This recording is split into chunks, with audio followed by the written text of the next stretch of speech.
పాకిస్తాన్కు చూపించింది కేవలం శాంపిల్ మాత్రమే. మరోసారి యుద్ధం అంటూ వస్తే అది పూర్తి భిన్నంగా, వాళ్ళు ఊహించలేనంత తీవ్రంగా ఉంటుందని హెచ్చరించింది భారత్. భీకర దాడుల్ని తట్టుకోలేక కాళ్ల బేరానికి వచ్చింది పాక్. ఉగ్ర స్థావరాలను నేల కూల్చి 100 మందిని హతమార్చింది మన సైన్యం. పొరుగు దేశంతో చర్చలంటూ జరిగితే ఉగ్రవాద నిర్మూలన, ఆక్రమిత కాశ్మీర్పై మాత్రమేనని స్పష్టం చేశారు ప్రధాని మోదీ. దేశ ప్రజలను రక్షించుకోవడానికి ఎంత పెద్ద నిర్ణయానికైనా వెనకాడబోమన్నారు. మరోవైపు పాక్ ఫేక్ ప్రచారాన్ని సైతం తిప్పికొట్టిన భారత్ ప్రపంచ దేశాల ముందు పాక్ నగ్న స్వరూపాన్ని బయటపెడుతోంది.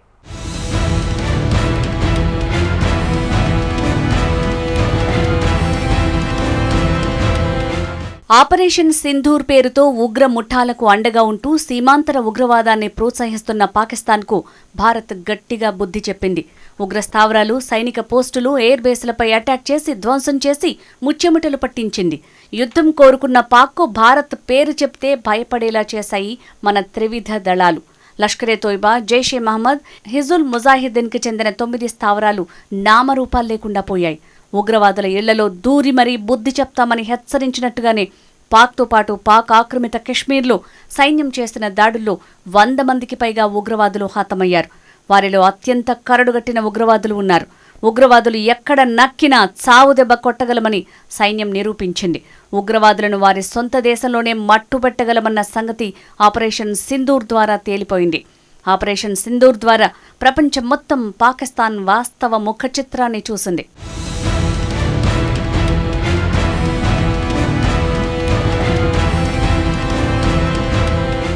భారత్ భీకర దాడులను తట్టుకోలేక పాకిస్తాన్ కాళ్లబేరానికి వచ్చిందని తెలిపారు ప్రధాని నరేంద్ర మోడీ.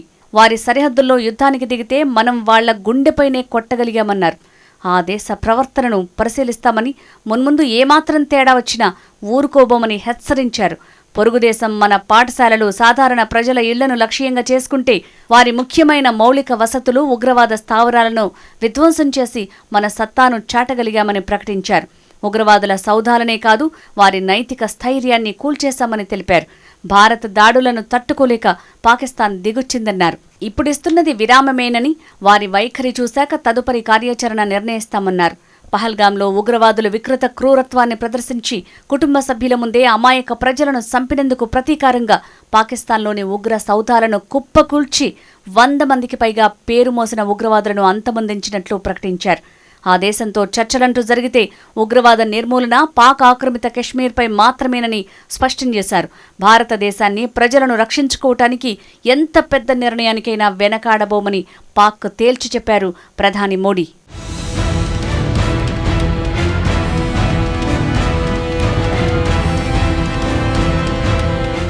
ఆపరేషన్ సింధూర్ కేవలం పేరు కాదు, కోట్ల మంది ప్రజల మనోభావనల ప్రతిబింబం.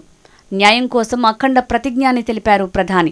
మన సేనలు, నిఘా విభాగాలు, శాస్త్రవేత్తలకు ప్రతి భారతీయుడి తరపున సెల్యూట్ చేస్తున్నా. ఆపరేషన్ సింధూర్ లక్ష్యం సాధించటానికి మన వీర సైనికులు విశేష శౌర్య పరాక్రమాలు ప్రదర్శించారు. నేను వారి వీరత్వం, సాహసం, పరాక్రమాన్ని ఈ దేశంలోని తల్లులు, సోదరీమణులు, ఆడబిడ్డలకు అంకితం చేస్తున్నానన్నారు. యుద్ధ మైదానంలో మనం ప్రతిసారి పాకిస్తాన్ను మట్టి కరిపించాం. ఆపరేషన్ సింధూర్ రూపంలో ఎడారులు, పర్వతాల్లోనూ మన సామర్థ్యాలను ప్రదర్శించాం.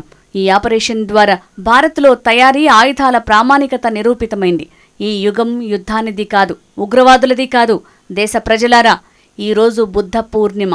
బుద్ధ భగవానుడు మనకు శాంతి మార్గం చూపాడు. శాంతి మార్గం కూడా అత్యంత శక్తితోనే ఉంటుంది. వికసిత్ భారత్ కలలను సాకారం చేసుకోవాలంటే భారత్ శక్తిశాలి కావటం చాలా అవసరం. అవసరమైనప్పుడు ఈ శక్తిని ఉపయోగించటం కూడా అత్యవసరం. గత కొన్ని రోజుల్లో భారత్ ఇదే చేసింది అని మోడీ పేర్కొన్నారు.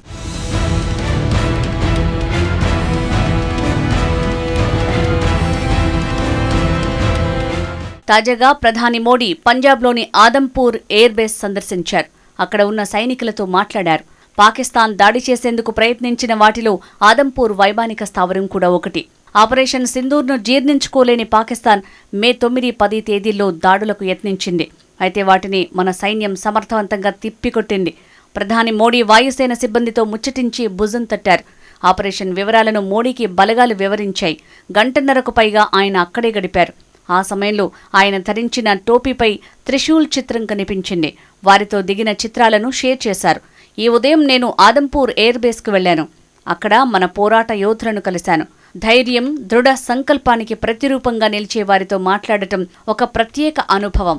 మన దేశ రక్షణ కోసం బలగాలు చేసే ప్రతి చర్యకు ప్రజలందరూ ఎప్పటికీ కృతజ్ఞతతో ఉంటారు అని ఎక్స్ వేదికగా మోదీ రాసుకొచ్చారు. అలాగే అక్కడికి వెళ్లి పాక్ చేసిన తప్పుడు సమాచారాన్ని తిప్పికొట్టారు.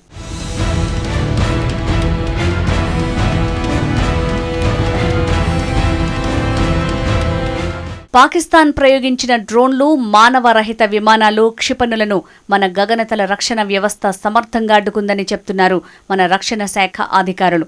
గగనతల రక్షణ వ్యవస్థలో స్వదేశీ తయారీ ఆకాష్ కీలక పాత్ర పోషించింది. ఆపరేషన్ సింధూర్ విజయవంతమైందని, పాక్ భూభాగంలో నష్టానికి బాధ్యత ఆ దేశ సైన్యానిదేనని రక్షణ శాఖ వర్గాలు స్పష్టం చేశాయి. ఆపరేషన్ సింధూర్ వివరాలను వారు వెల్లడించారు. చైనా తయారీ క్షిపణులను పాకిస్తాన్ ప్రయోగిస్తే వాటిని కూల్చివేశాం. ఉగ్రవాదులకు మద్దతుగా పాక్ రంగంలోకి దిగి భారీ నష్టాన్ని మూటగట్టుకుంది. పాకిస్తాన్ దాడులను సమర్థంగా తిప్పికొట్టాం. కరాచీ సమీపంలోని లక్ష్యాలపైన దాడులు చేశాం. పాకిస్తాన్లోని నూర్ ఖాన్, రహీం యార్ ఖాన్ వైమానిక స్థావరాలపై దాడి దృశ్యాల వీడియోలను రక్షణ శాఖ అధికారులు ప్రదర్శించారు. పాకిస్తాన్కు చెందిన మిరాట్ ఫైటర్ జెట్ని కూల్చివేసినట్లు పేర్కొన్నారు. పౌర విమానాలకు దూరంగానే దాడులు చేశామని తెలిపారు.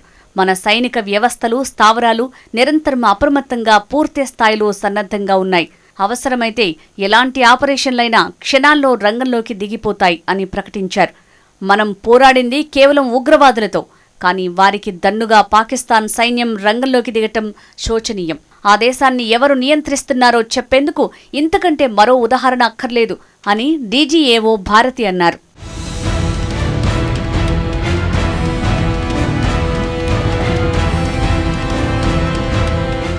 భారత్ దాడులతో పాకిస్తాన్ బలహీనత ప్రపంచానికి తెలిసొచ్చింది. చైనా తయారీ రాడార్ సిస్టమ్ విఫలం కావడంతో భారత్ క్షిపణులు, డ్రోన్లు తమ గగనతలంలోకి దూసుకొచ్చి విధ్వంసాన్ని అడ్డుకోవడంతో పూర్తిగా విఫలమైంది. భారత్ యుద్ధ విమానాలను, కీలక స్థావరాలను దెబ్బతీశామని ఫేక్ ప్రాపగండా మొదలుపెట్టింది.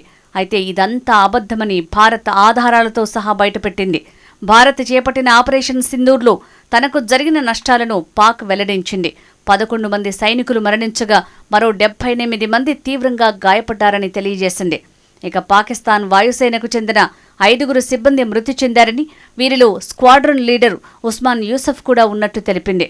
భారత్ చేపట్టిన ఆపరేషన్లో 40 మంది పౌరులు చనిపోగా 121 మంది గాయపడినట్లు పేర్కొంది. ఈ మేరకు ఆ దేశ సైన్యానికి చెందిన డీజీ ఐఎస్పీఆర్ ఓ ప్రకటనలో వెల్లడించింది. భారత్తో జరిగిన సైనిక ఘర్షణల్లో మన వాయుసేనకు చెందిన ఓ యుద్ధ విమానం స్వల్పంగా ధ్వంసమైంది అని వెల్లడించారు పాక్ ఆర్మీ అధికార ప్రతినిధి లెఫ్టినెంట్ జనరల్ అహ్మద్ షరీఫ్ చౌదరి. అయితే ఆ నష్టం ఏ స్థాయిలో ఉందనే విషయంపై పూర్తి వివరాలను ఆయన బయటపెట్టలేదు.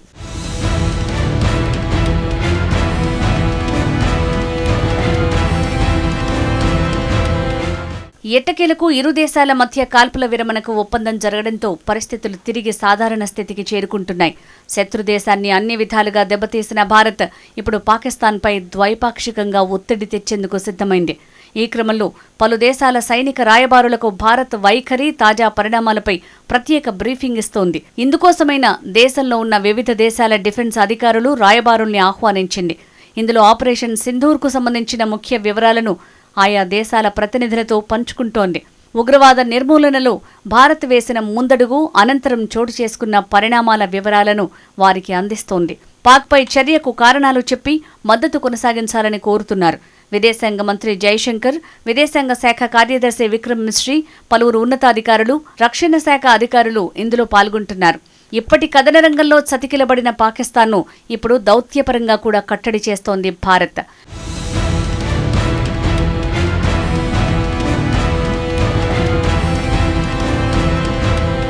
మరోవైపు జమ్మూ కాశ్మీర్లో జరిగిన ఎదురుకాల్పుల్లో 3 ఉగ్రవాదులు హతమయ్యారు. షోపియాన్ ప్రాంతంలో జరిగిన ఆ ఘటనలో మరో 2 ఉగ్రవాదులు కూడా పట్టుబడినట్లు తెలుస్తోంది. తొలుత కుల్గాం ప్రాంతంలో భద్రతా బలగాలు, ఉగ్రవాదులకు మధ్య కాల్పులు ప్రారంభమయ్యాయి. తర్వాత అవి షోపియాన్కు విస్తరించాయి.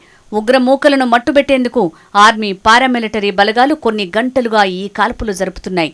ఆ ఉగ్రవాదులు లష్కరే తోయిబా గ్రూపునకు చెందినవారిగా తెలుస్తోంది.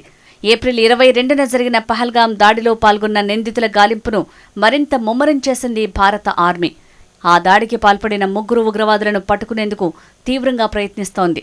ఇందులో భాగంగానే జమ్మూ కాశ్మీర్ పోలీసులు 20 లక్షల రివార్డు ప్రకటించారు.